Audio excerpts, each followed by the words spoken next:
So I get in the truck and I sit down, and the truck just expanded. My feet were 2 miles away, and then they were back. And I sat there, kind of shook my head for a second, and it happened again. Yeah. And I knew I gotten spiked. Right. So Owsley had nailed me. And I just sat back and enjoyed the show. Welcome to Making It with Terry Wollman, the show that explores the secrets, successes, and strategies for making it in the music biz. And now, here's your host, Terry Wollman. Welcome to Making It with me, your host, Terry Wollman. I created this show to focus on what it takes to have a lasting career in the ever-changing landscape of the music business. And today, we have the perfect guest to talk about that. I'm with Al Schmitt. Hi. And let me tell you a little bit about Al. And by the way, I'm really excited to say that this is our 100th show. And I'm celebrating by being here at Capitol with Al. Cool. And welcome to the show. And let me tell you a little bit about Al. Al Schmitt is an American award-winning recording engineer, producer, and author. The winner of 20 Grammy Awards, 2 Latin Grammys, and a Trustees Grammy for Lifetime Achievement, Schmitt has helped countless artists garner an astounding 160 gold and platinum records. Recognizing that talent, Al Schmitt was honored with a star on the Hollywood Walk of Fame in 2015. Fittingly, his star is right in front of the iconic Capitol Records building, where so many of his great hits were recorded and where he continues to record today. Which is the reason why I'm so happy to be here at Capitol Studios with you to celebrate 100 episodes of Making It with my very special guest, Al Schmitt. Oh, thank you. Welcome to the show. Happy to be here. And just especially Capitol. I know. So we're in Studio B at Capitol, and I know you're biased because you've been working here pretty much since it opened. Pretty much. They opened in 1956. Yeah, but I didn't come to California until 58. Right. And the first time I actually worked here was 65 on a Michael Franks album. Which Michael Franks album was that? I don't remember which one, Sleeping Gypsy or right. one of those. Because you did a few of those. Well, that actually... I did them all. Yeah, all of them. The early ones. Yeah, and they sounded so great. That would explain why. Yeah. It actually leads me to my first question. What do you remember about your very first day at Capitol? So it was a Michael Franks album? Yeah, it was a Michael Franks album, and I remember my assistant, and I won't mention his name, but he couldn't punch in, and he didn't do anything. I had to yell for him when I needed patches changed or I needed to find it. I had to go off and run up and down the halls to find him, and I had never been at any place like that. So he was a staff second? He was a staff that you inherited? guy here, and I inherited him, and he's the nicest guy in the world, and we became really good friends. You did, okay. But I had to do all the punching and everything else. That's what I remember, how much work and how small the control room was. It's not like A now. Right. It was in a corner, small. I think we had, I forget, 8 or 12 inputs, I think. Yeah, it was... 12 inputs, and at that point, was it 4-track or 8-track? What were you recording on? We were 8-track, 16-track. Right, up to 16 back then. Yeah, we were at 16 then, I think. And then, of course, we went to 24. Right. Speaking of that, technology, resist or embrace? Have you always embraced technology, or did you like to? Yeah, I embraced it pretty much. It took me a while to get into the digital domain. But once we got to 96K, I was pretty cool. You were happy, with it. Yeah, right? I was happy with Again. it. And now we do everything at 192, just about whenever we can. And yeah, that's pretty much it. Does it make you crazy that everything gets dithered down to MP3s when we spend so much time perfecting the craft and the art of to audio? Answer that, yes, it does make me crazy. Yeah. And that's why I like to do panels, and hopefully we're going to get more high-res audio out there, and the record companies seem to be wanting to go in that direction, so I'm just hoping that it that it will happen and we'll get better sound. I always tell people when I play it back in the control room, this is as good as it's ever going to sound to you. So enjoy this. Right. Enjoy every moment of Yeah. this. By the way, I neglected to thank Capitol and Paula Salvatore for yeah. inviting us here Yeah. today. Paula is my studio wife. Yeah. That's what my wife calls her. Yeah. She's amazing. She really is amazing, and the way she handles things, and she handles. She's got my schedule pretty much, and Yeah. you know she books me and Yeah. stuff. It's pretty cool. Yeah, and I imagine there's certain days you spend more time with your studio wife than your Yeah. your legal I wife. definitely spend more time with Steve Jenowick, Right. who's my assistant most Right. of the time, Right. than we do at home.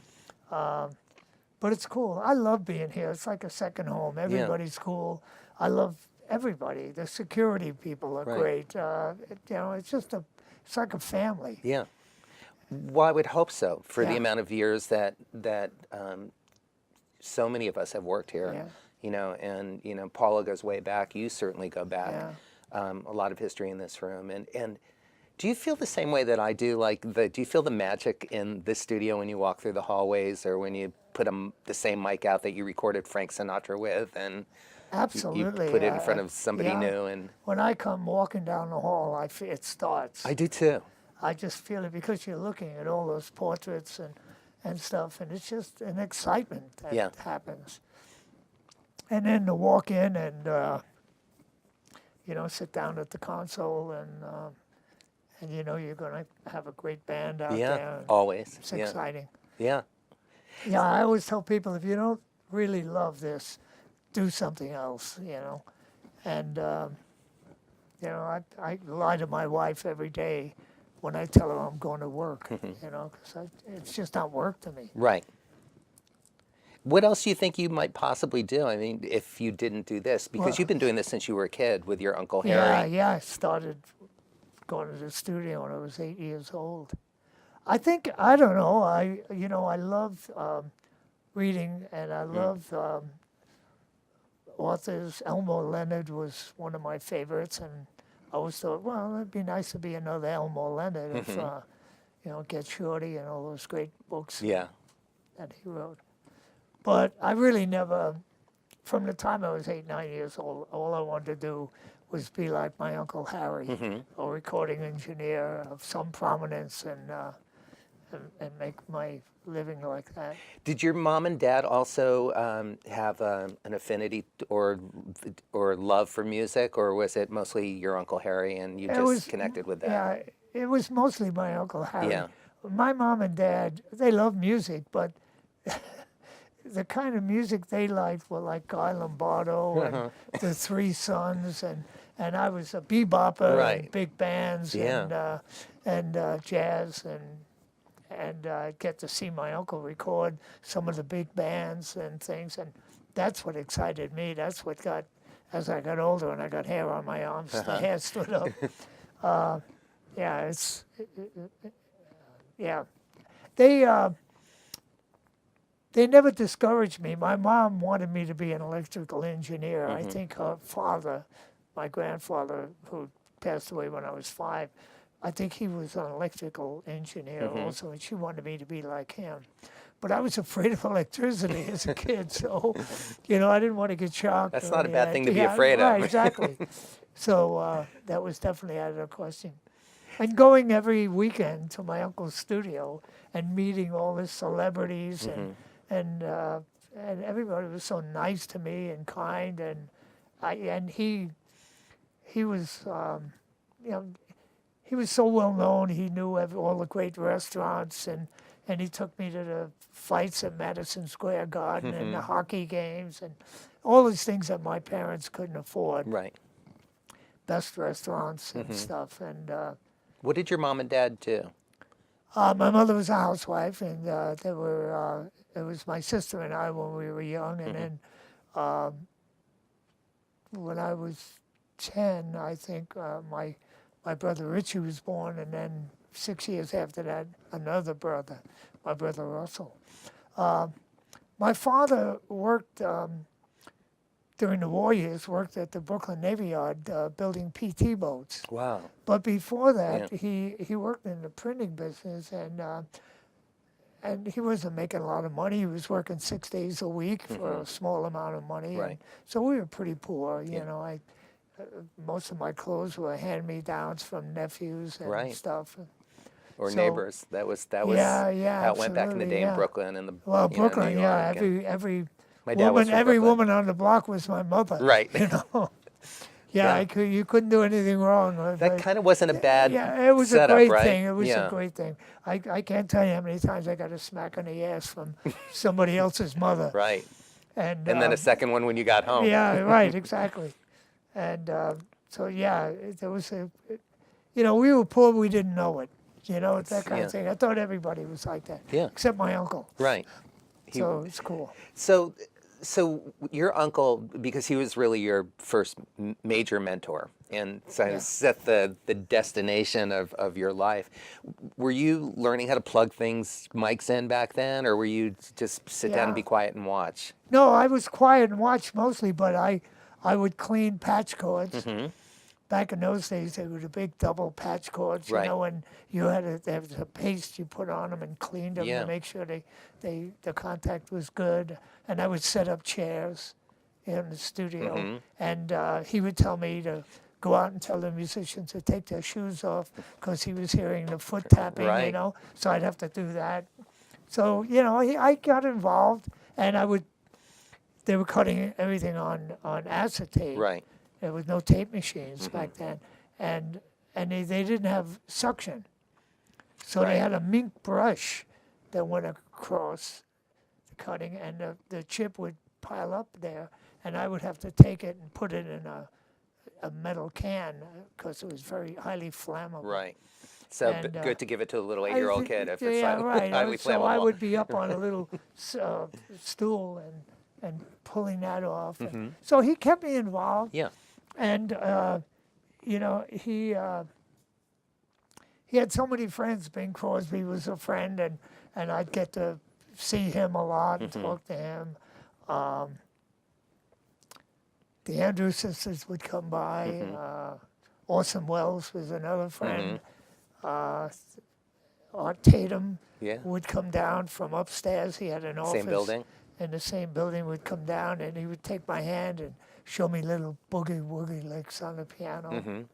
You know, Was piano your instrument? Did you ever really pursue no, playing drums anything? was what I wanted, but I was never good enough to make a living Right. at it, so I stayed away from it. Do you have a drum kit at home still, or no? I do. Good.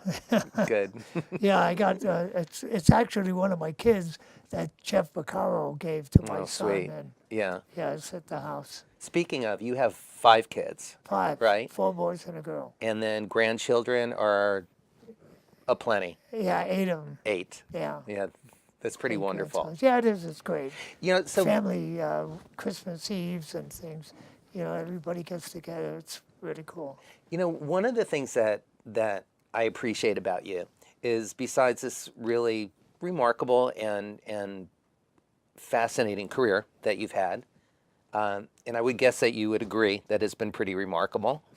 Yeah. You still have managed to have a good life along the way. And I'm wondering, as far as creating a beautiful family, staying healthy, physically, mentally, emotionally. Can you talk about that? Like, were you always, making sure you had time for family or for exercise or eating well, or did that come later? That came later, I think. When I was busy working, and I was working all the time. I was working 60, 70 hours a week at RCA. So, I would see the kids on weekends and things like that, Sunday in particular. I always tried to eat well. You did? I was always pretty picky about how I ate. And I did a lot of exercising. I love to play sports, softball, baseball, or whatever, and that kind of stuff. So I did a lot of that on weekends when I wasn't working. I'd be out on a baseball field playing ball. And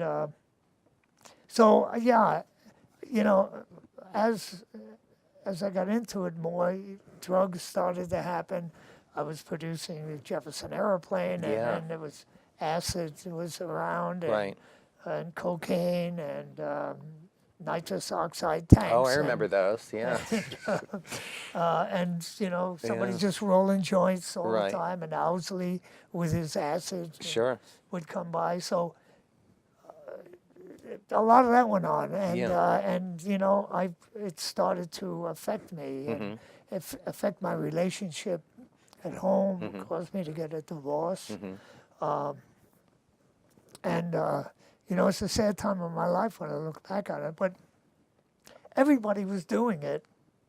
That doesn't make it right. Right. But the fact that everybody was doing it, you couldn't get away from it. You seemed to be, if you weren't part of the team, Right. kind of thing. Yeah. So everybody was passing around their Coke bottle and everything else. And then after, I never drank at work, but after work, out to the bars, and Right. we'd all be hanging out. And, Yeah, just to have the camaraderie, Right. or just to transition from this Yeah. incredibly high experience, even without drugs. Right. Making music Yeah. is very intimate and very mind altering. Yeah. Yeah, and In a my good mind way. was altered a lot. Well, especially, I mean, you're talking Yeah. about, like, again, you produced the Jefferson Starship record. Listen, I was doing, I was getting ready to do the first Hot Tuna album, the acoustic one. Yeah. And we were doing it, it was live in Berkeley. And we had Wally Hyder's truck, and I was producing, so my engineer was a guy by the name of Alan Zentz. And we're getting ready to do the show, and I'm at the bar with Owsley, and I'm drinking apple juice. And Owsley was one of the inventors of LSD. Yeah, he broke down the He formula. and Timothy Leary. Yeah, he broke down the formula. So anyway, I finished. Owsley was doing the front of the house, so I get in the truck and I sit down, and I got a pad and a pencil, and I'm going to make notes and everything else, and the truck just expanded. My feet were 2 miles away, and then they were back. And I sat there, kind of shook my head for a second, and it happened again. Yeah. And I knew I gotten spiked. Right. So Owsley had nailed me in Without your knowledge. of course. Which was kind of They did that happened a all fair the- amount. Yeah. Did that all the time. Read the electric Kool-Aid acid Yeah. test if you So want I to know what we're turned to talking Alan about. Zentz and I said, Alan, you're on your own. Right. And I just sat back and enjoyed the show, Well, that's kind of good that you actually didn't go into a panic. No, You- I you knew what it embraced- was because I had taken acid before. Right. But I knew what it was. But when I had taken it before is because I knew I was taking it. That's right. It was a Not the first time I was ever spiked and last. Yeah. Because I never, if I opened something and I took my eyes off it, I threw it away. Right. I was really cautious about that. that's still not a bad they idea. thought to that do. was Kind of fun. yeah, people thought that was fun. Yeah. And it was just a weird time Yeah. in the business. And so I wound up having a bad night one night with a bunch of guys and realized that I had a problem. So I called a friend of mine who was in AA. And I said, I think I could use some help. And I said, can you tell me where the meetings are so I'll maybe come by and go to a meeting? He said, Al, I'll come and get you. Oh, He wouldn't let me go on my own Yeah. because he was afraid I'd back out or something. Sure. So he came Yeah. and got me and pulled me into an AA meeting, and I've been sober ever since. what year was that? That was 1988. That's And something to really be proud of. I'm very proud of it Yeah. because I was 3 years sober and I met my future wife, and we dated for a couple of years and got married. We've been married now 26 years, coming up to 27. Best years of my life. Right. And I started doing Pilates and working out. And meditating. And meditation. Paul Horn got me into meditation. And Yeah. actually, Me too, by the way. I used to meditate with Paul. He was one of the first people I met when I came to LA in yeah, I 1981. was producing all his records. Right, no. And so what happened was He loved you, by the way. Yeah, I know. And I was doing a Jefferson Airplane, and I was doing Eddie Fisher in the afternoon, 2 to 5, Right. and Jefferson Airplane. And that's, you know, Extreme. you want to doesn't get any further apart than that. And so I would go at 5 o'clock, I'd go up to my office, close the door, and meditate. Yeah. I'd sit there and meditate for an hour or so. And it gave me the energy and peacefulness to be able to go down and deal with the Jefferson Airplane. Did Now- you go to India with Paul? Yes, I did. So I you recorded actually. in the in the Taj Mahal. So Paul told me that story, years ago, and said that you guys kind of managed to sort of stay, once they closed and At night, yeah. At night, like they let us in at night. Actually, that was the only time we could record. Okay. And the Army would come with us and stay outside, so no one would come in. And there was a natural 26 or 28-second reverb. It was like, well, this is a great story. Okay. Yeah, it's like an echo plane. Yeah. So we had to wait. Taj Mahal is open up at the top, and pigeons would come in and nest up there. So we'd have to wait until the cooing Right. stopped down, slow down. That would take a while, nighttime, or we could hear an airplane if it went over Sure. ahead. So we'd have to watch out for that. And then we started recording. And in the middle of the recording, we'd hear splat, bop, bop, bop, bop, bop. It would be pigeon shit. Yeah. And then we'd have to wait until that stopped, and then we'd start again, So so it took a while. We were only supposed to be there one day. We wound up being there 2 days, and part of it was because of the pigeons. The pigeon shit. Yeah. That was a sort of a game changer album too, because it became known as the first New Age album. Yeah. And you guys, and Paul was a jazz, musician. Yeah, I beautiful signed him tone. to RCA. You did? When I was producing. Yeah. Yeah. How and why did you make the transition from engineering to producing and then back again? Well, what had happened was, I was on call all the time. People were calling and wanted me to do dates at RCA.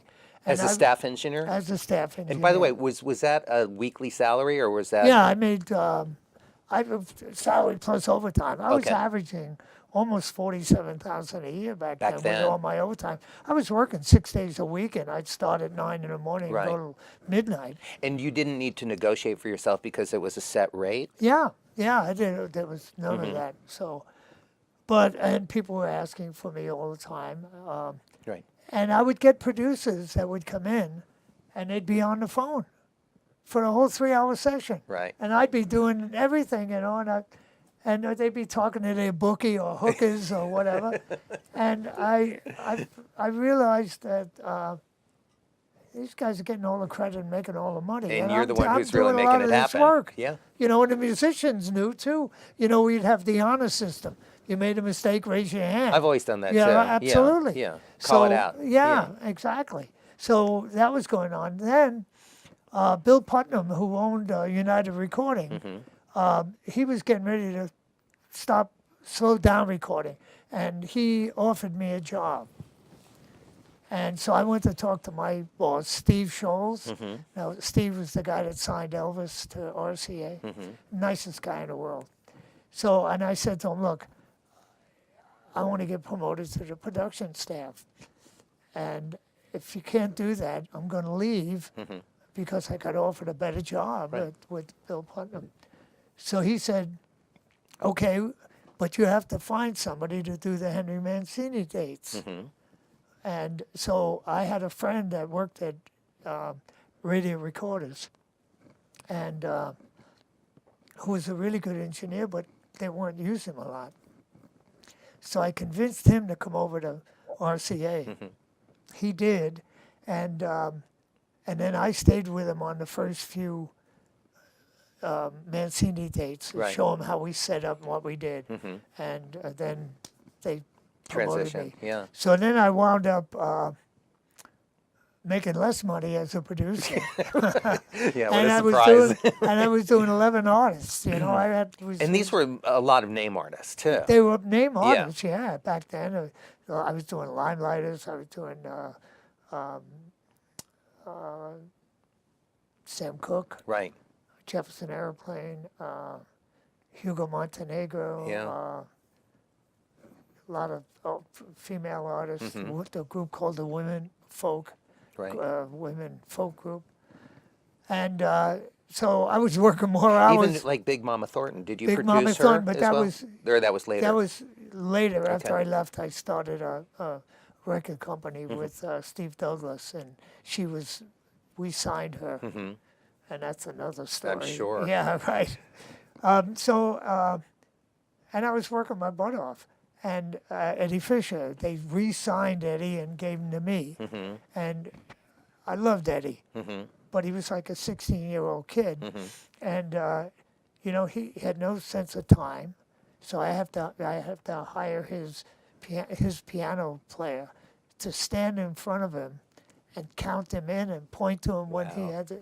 Yeah, so it was, and then I was overdubbing him from 2 to 5, and then I'd go upstairs, meditate, and come down and do the airplane. Right. And we'd be functional from maybe 8 to 11, and then all the celebrities would start showing up,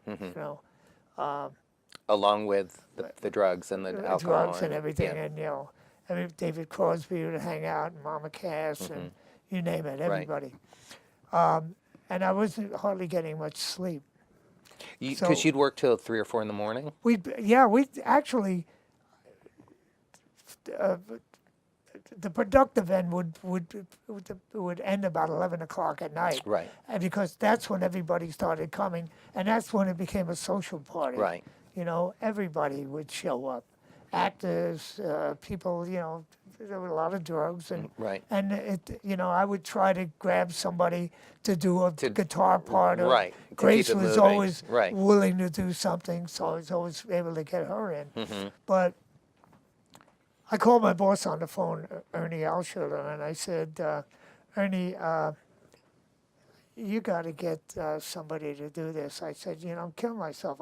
I've got 11 artists. I got to find songs for a lot of them because they didn't all write material. Right. So I had to see publishers. I had to hire arrangers. Right. I had to hire a contractor, to contract the musicians and do all this. Were And you I- hands-on even in choosing musicians, or would you Oh defer yeah, to, yeah, no. like you knew which yes, drummers and guitar absolutely. players you I wanted? knew the guys I wanted Yeah. and all. And most of the time, I'd leave it up to the arranger Mm-hmm. because I want him to be comfortable with who he had. That's a smart producer. Yeah, and so I said, I'm getting 3-4 hours sleep a night, and I'm Right. and his line to me was, "Gee, Al, truck drivers do it." So I said, "Really, Ernie?" I said, "Get yourself a couple of truck drivers." I quit, and I turned my Good. notice in. I gave him 2 weeks' notice in the morning, and I left. I was home for about 2 weeks. I had no idea what I was going to do. Right. And I get a call from the manager at the Jefferson And you Airplane. already had kids at this point? Oh yeah. Yeah. You were in it. I was deep in it. Yeah. So he called me on the phone and said, they're trying to give us people over there, and they're all old farts, and there's nobody we want to work with. And so they finally said, okay, hire whoever you want. We'll give them points and money. And are you interested? And I said, you bet. Yeah. So back then I was making $17,500 a year as a producer, and I could make a $5,000 bonus, which I did every year because I had enough artists that sold Right. enough records. My first royalty check on After Bathing at Baxter's was $50,000 working on one artist. It took 5.5 months to do the record. Right. But It paid off. Yeah. Yeah. And I realized, well, I did the right thing. Yeah. So then I started independently doing people, and one of my dearest friends, Tommy LaPuma, was doing an album, and Bruce Botnick was the engineer, the guy that did all the Doors records. Right. And he had to leave because he had a commitment to start the Doors record. And Tommy said, Al, you used to engineer. Would you finish the record for me? And I said, oh, Tommy, I haven't done any engineering in 6 years. I don't know if I could even do it. Do you feel like you forgot how? I wasn't sure whether Yeah. I could do it, really. It's kind of funny to hear you say yeah, that. I know. And he said, Al, it's like riding a bike. Yeah, that's what I'm That's thinking. exactly what he Yeah. said. I said, all right, I'll give it a try. If I'm not happy, you let me back out. And if you're not happy, You no, tell me. Right. great. We're still good. So I got into this album, and I started mixing, recording and mixing this record. And I thought, man, this is what I really want to do. Mm-hmm. This is what I really enjoy doing. It was Alone Together, a Dave Mason album. Yeah. Great sounding record. Yeah. And I just fell in love with it. Mm-hmm. So I started doing that. Joe Wizard, who had just signed Earth, Wind and Fire to Columbia Records, asked me. I did their first 2 albums, Engineering, and that was cool. That was before they had the Complex, their own studio. Too, Yeah, wasn't it, right? exactly. There was a woman in the group. The first I forgot album. that. Yeah. So so I started doing that, and then I got a call from Neil Young to co-produce and engineer On the Beach with him, and I did that. And then I got a call from Jackson Browne. He was working with a guy, and they were having trouble getting a mix on the record. Asked me if I would come and do it, and that was for Every Man. Right. And so That's I a mixed that pivotal record. album. Yeah, mixed that record, and then he liked what happened there, and he said, would you do the next record with me? You co-produce it. So that was late for the Sky. Yeah. So I did that. When you're producing or co-produce or moved Yeah. into co-producing with other artists, did you bring in other engineers as well, or were you kind of doing No, both? I would engineer. You'd engineer Yeah, and be and- involved in yeah, every aspect, the yeah, creative aspect. exactly. Okay.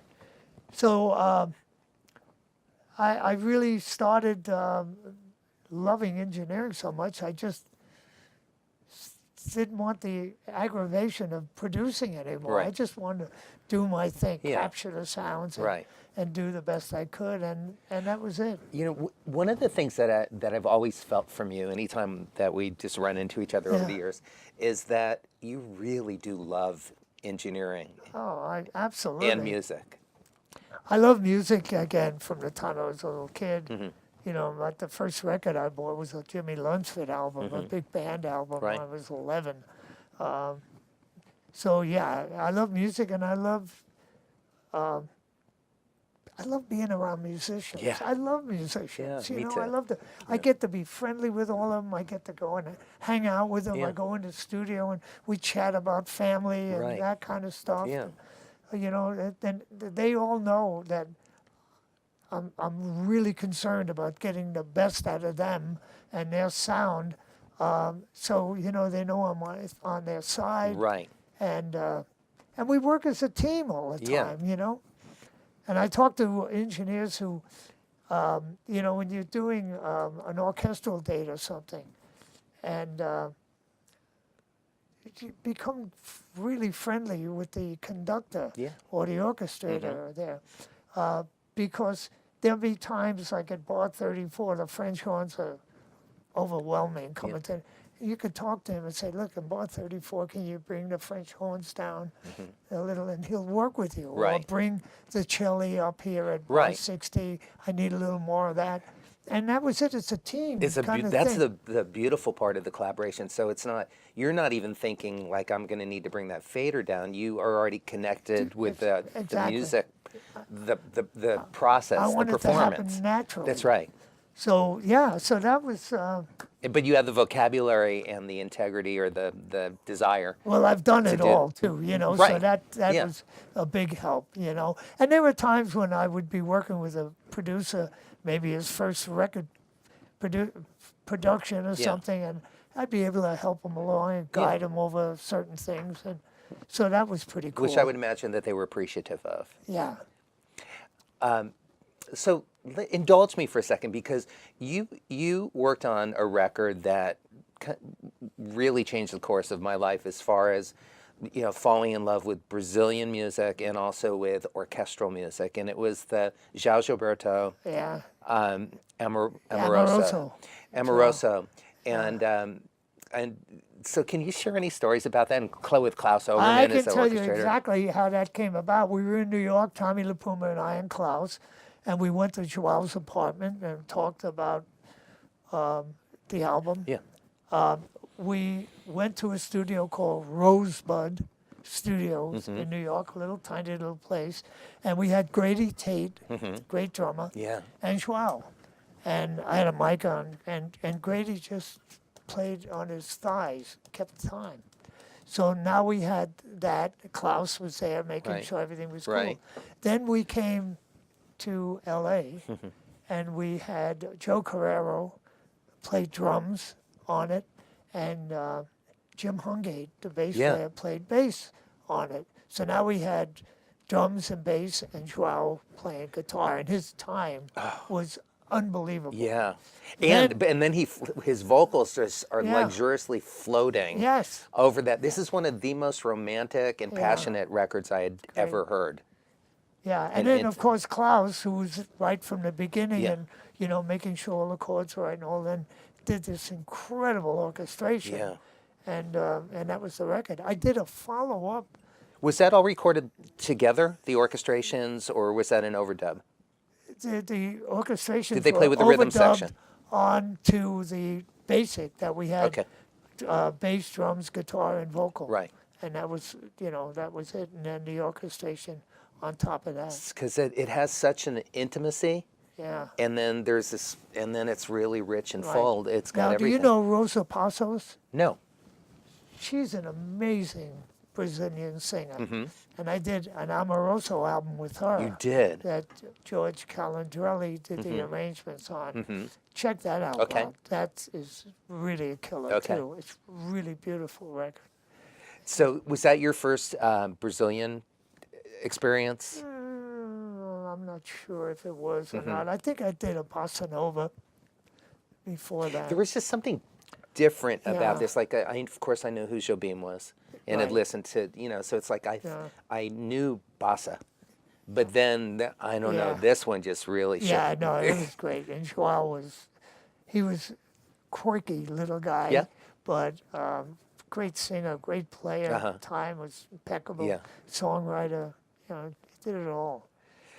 So let's lead to this new passion of yours, which is writing. You're an author now. I want to show everybody this fantastic book that has already sold out. It's on its Yeah, third. it's on its third printing. It's on right its third now. printing already. Yeah, And it's Al Schmitt on the record, the magic behind the music. yeah. It's beyond my wildest dreams of what it's done so far. And So- what happened was everybody kept saying to me, we'd sit around at the end of a session. Phil Ramone would be the producer and me, and we'd start telling stories.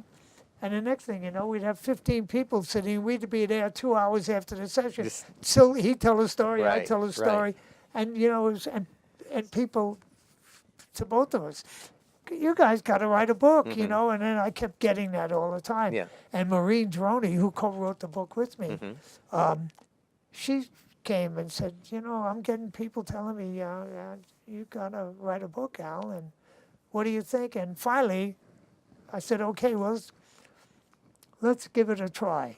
And so she would come over on a Saturday to my home and put the tape machine on, and we'd talk. You would, like we're doing here, you would Exactly talk. what we're doing Okay. here. She'd bring up something.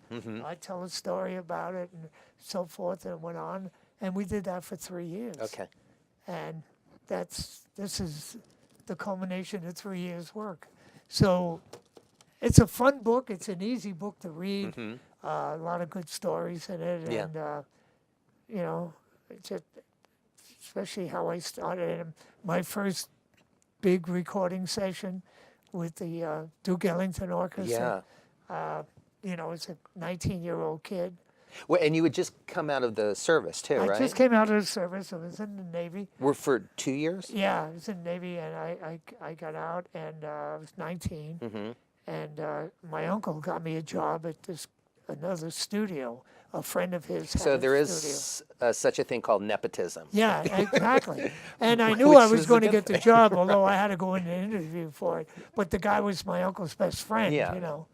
And so I got the job, and I meet the guy that's going to be my mentor, Tom Dowd. Yeah. probably the best engineer who ever lived. The guy was genius, and I'm learning from him every day. Right. More. He bought me a notebook, and I do setups and everything else.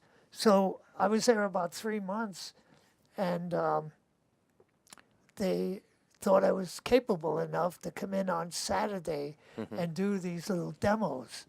And the demos would be a guy come in and play guitar and sing happy birthday to his daughter. I'd cut the disc, give it to him. He'd give me $15. Right. And then another guy came in and played piano and sang a song he had just written. I'd cut the disc, give him that. So this was my first Saturday. And that's what happened. The first two guys, one at 10, one at 12, and now I'm waiting for Mr. Mercer to show up at 2 o'clock. Right. And the elevator doors open up, and all these musicians start walking out. And where's the studio? And I said, the studio's right there, but what's this? Yeah. Well, we're here for the recording session. Well, I'm looking, and I'm seeing faces that I recognize, you know. Yeah. And I thought, oh, well, the studio's right there, but yeah, Mercer Ellington, Duke Ellington's son. They were here from Mercer Records. It's a Nobody told you. So nobody told me, and they didn't know. Who booked it didn't know. Oh, yeah. So they thought it was another demo. Yeah. So I tried to reach Tommy. Right. I couldn't. Tried to reach my boss. Right. No I cell couldn't. phones, no pagers. No, Come on. couldn't reach anybody. Yeah. I got the notebook, the magic notebook. Yeah.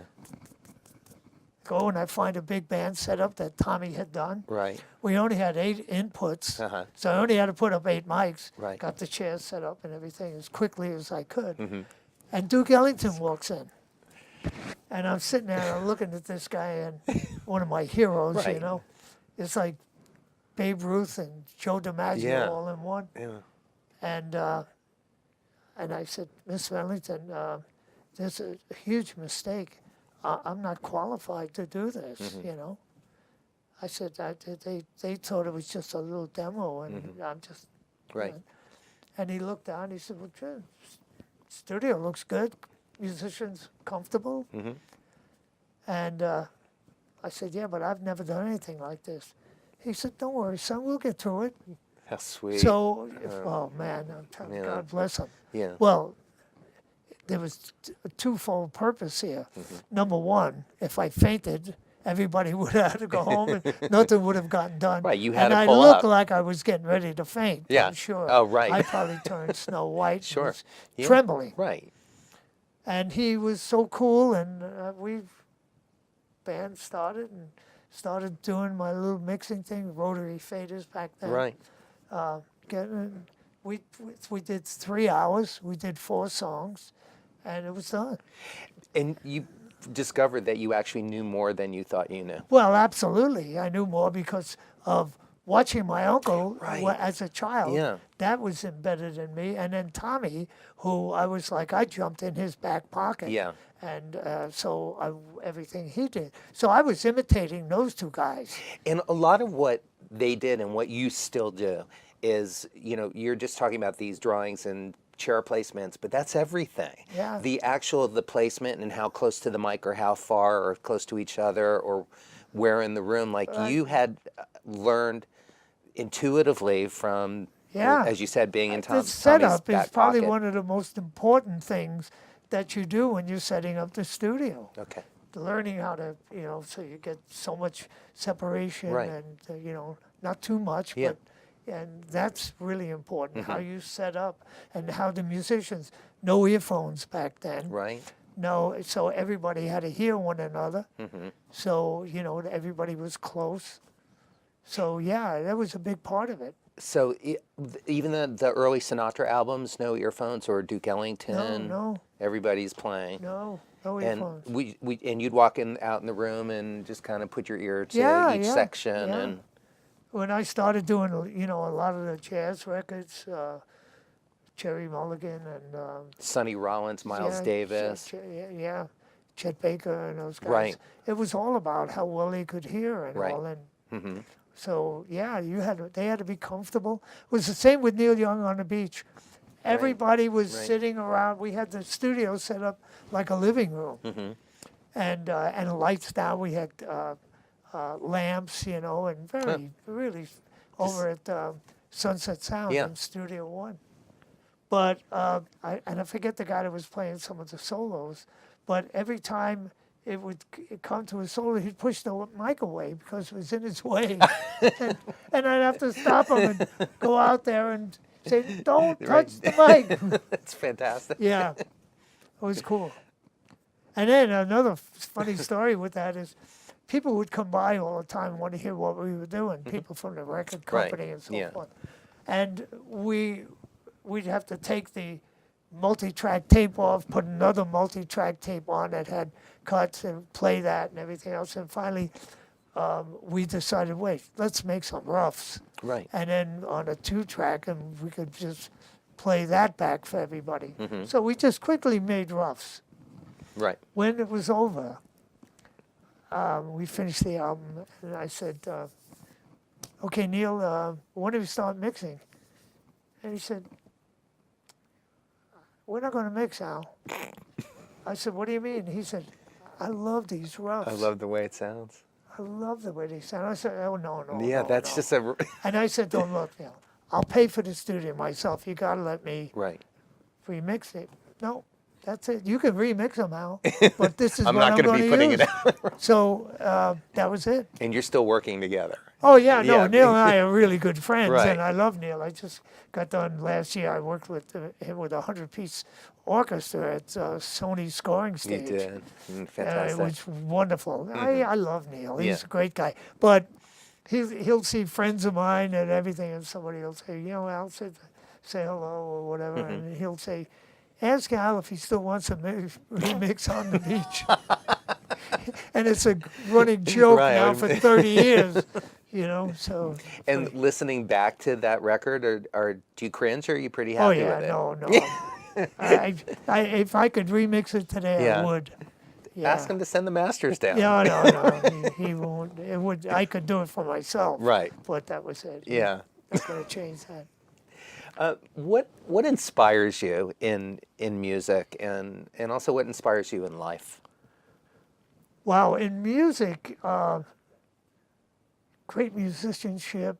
You know, when you hear somebody who is the very best Yeah. guitar player in the world, you know, or certainly in the top 10, Yeah. that inspires me. Right.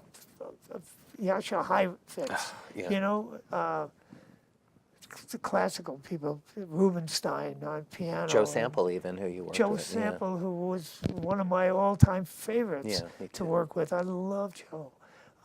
Joe was my mentor Yeah. when I moved out and, here. Yeah. you know, musicians in a band. Yes. You know, lead trumpet player, you know, guys, that inspires me because Mm-hmm. these guys spend their whole life learning to do what they do as well as they can. Right. And for me to have the honor to be able to capture that, doesn't get any better than that. Yeah. Really. That's what inspires me. What inspires me in life is, you know, my father taught me to treat everybody the way you would like to be treated. And it was a big thing. My father, back in those days, would tip his hat when he walked by a woman, you know, and on the street he opened the door, Yeah. you know, for women. And, you know, he was a good, polite human being. And my uncle was the same kind of guy. So that and the fact that I am such an animal lover. Yeah, I wanted to talk to you about that. Yeah. We just adopted a blind and deaf 11-year-old dog Man, that was going to be put down. Yeah. That's love. We keep doing that. We now have 3 dogs and a cat. Last year we had more. We lost 3 dogs to old age. Yeah. One we got at 9 who was. They had shoved a pipe down his throat to debark him, scars all over his body. He was, Yeah. And we got him when And he you was rescued 9, him. and we kept him for 9 years and gave him 9 wonderful, wonderful years. Yeah, it sounds like these sweet pets of yours died of happiness. Yeah, in your yeah, home. no, absolutely. And so we went 20 years ago. Lisa and I went to with my son, who was 17, 18 at the time. Nick went to Africa on a safari. That was your first time to Africa, First time right? in Africa, and it was a tented safari, and it was just amazing. It changed my life. What's a tented Totally. safari? You're in tents, Okay. and you stay in one place for 3 days. Mm-hmm. Then they pick up the tents, and while they're driving, you go to a lodge for a night, Right. and then you move to another Oh, area. so the animals come to you. Yeah, Yeah. You're going to places where there are different sure. animals. Yeah. So But that was kind of a life changer for you, that it first changed safari. my life to watch. I mean, to see the animals living together in perfect harmony. You know, lions living with giraffes and zebras, Right. and learning how the animals live. Like when there's some sort of migration, the zebras always walk behind the giraffes. I didn't And know the that. reason being, the giraffe's head is way up here and can see Yeah, they're the any scouts. danger out Right. there. It's things like that, and how they, So it's very symbiotic. yeah. Well, like you said, and not even just the animals, the zebras and the giraffes watching out for each other, but like you said, the lions are right over Yeah, here. yeah. And everybody's fine until it's time for dinner. When the lions eat, they'll pick off an old gazelle or a young one or whatever. But, Right. And once they eat, lions sleep for like 20 hours. Right. So they're just laying around. And the other animals are walking through them and by them. And you see this and you think, my God, this is unbelievable. You'd think everybody be afraid of the lion. Right. It's not that way. So you've been back twice since then, correct? So we went back 2 years ago, and then we went back last year. Mm-hmm. And I want to go again in 2020. We're planning on that now. And how long do you go for? 2 weeks we went the last time. This time I think we'll go for about 10 days. And what about work? I mean, is it easy to plan that far ahead at this point of your career? I just do it You and plan it. and say, look, I'm unavailable Okay. that time. And if they have to get somebody else, that's cool. Right, so if you but miss most something, of the you miss time something. people will move Right. things if they want me bad enough. Yeah. So yeah, I'm at that point, Mm-hmm. which is pretty cool. It seems like you've been at that point for a long time, though. Yeah, a lot of engineers say too long. Now. Time to get. They just want a shot. Yeah, right. Well, Exactly. I mean, we're in an interesting time in our business, where people don't buy records anymore. I know it's so sad. And it is sad. And, for those of us who are so passionate about making music, we're not stopping. We're still making records Right. or singles. Or, Yeah. But, what's your thoughts on the current state of the music business and the entertainment business, and also, the struggle? There's so many people, yourself included, that I'm not suggesting you're struggling, but I would imagine you could be working more. Yeah, I think all of us. You Yeah. know, I just talked to Ed Cherney and Elliot China Right. and Nico Bolas. We all could use more work. Right. It's the sad part of it is that you don't get musicians working together as much as you used to. Right. I mean, there are records now made with the drummers in LA, the bass players in San Diego, the guitar players up in Seattle, Right. the saxophone players in Vegas, and musicians don't play off one another Right. that way. And when you see everybody in the studio together, and the guitar player hears something the bass player Right. did, and that triggers something for him, and he does something. Instantly. And then the bass player heard what he did, and that triggers something in Right, him. yeah. And it's just kind of, you see this thing opening up, and Yeah. people playing off one another. Yeah. And you just don't, I mean, we have it, but not near what it Right. used to be.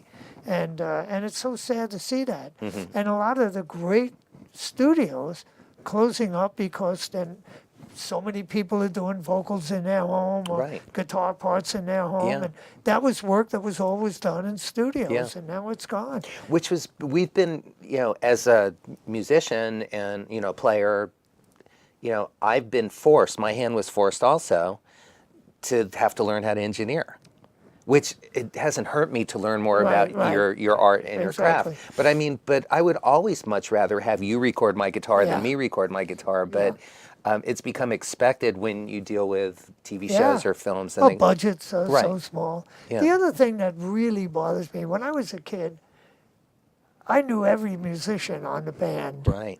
I mean, because there were credits. Mm-hmm. And you read the credits, and sometimes the engineer's name Yeah. was there, Right. and the studio, and Right. even sometimes in some of the iconic jazz records, the microphones that were used and setups Yeah. and things. That's gone. We all Just devoured that gone. information. It's yes. Yeah. I mean, that's. I could name the whole Woody Herman band. At Right. one point. Yeah. That made my goal was to be one of those guys on the back of the record, not on the front. Yes, exactly. Yeah. And that's the other thing I would say to people is that, look, this is an artist's record, Right. and the artist's name goes on the front. Yeah. If you're lucky, your name goes on the back. Mm-hmm. So just remember that. You're working for the artist. Your job is to get the best you can for the artist. Mm-hmm. And that's it. That's what we do. I'm so glad to hear you say that. We're getting towards the end of our conversation. I want to ask you a few things. One, since this show is called Making It, what does making it mean to you, both personally and also professionally? Oh, wow. Well, making it is having a career that you're happy with, and that you have respect of your peers, and of course being in demand. Mm-hmm. That certainly is.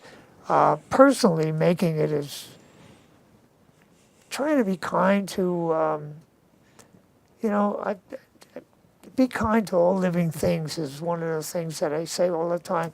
I mean, to treat people kindly, and there are people that maybe you don't really like, but it's easy to stay away from that. Right. I don't know. I think in a future world, maybe we all get along and are able to work together on things. Mm-hmm. It's just too much. You see too many children starving. Mm-hmm. You see too many people being killed. You see too many people being thrown out of their homes. We don't need this. Right. This is not what it should be. Mm-hmm.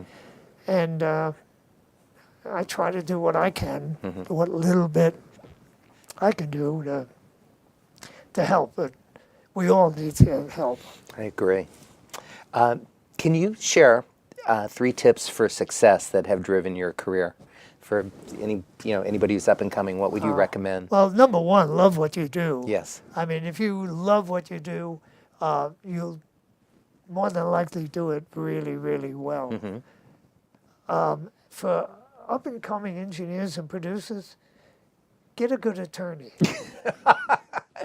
And I mean, it's Yeah. really important because Yeah. I can't tell you how many, maybe millions of dollars that I've been, because I didn't have a good attorney when I should have. Okay. And I signed, or I got verbal okays, yeah, you're going to get this, and And didn't that happen. never happened, and things like that.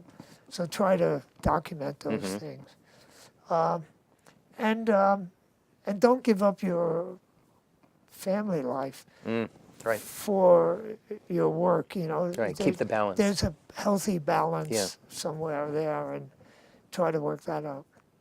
Those are great tips. My final question to you is, at this point of your life, and you've lived quite an amazing life, and you still are living this beautiful life, with everything that you know to be true, what would you tell your younger self? Wow. Don't give up. There's going to be setbacks. Just keep going. Just don't give up. Just keep doing what you love. And if you really love what you're doing, you'll do it well. Yeah, I guess that would be the most important thing. Just don't get down on yourself, and don't ever give up on yourself. Right. You never know when that break is going to happen, that one little thing that's going to set you off on the road to success. Right.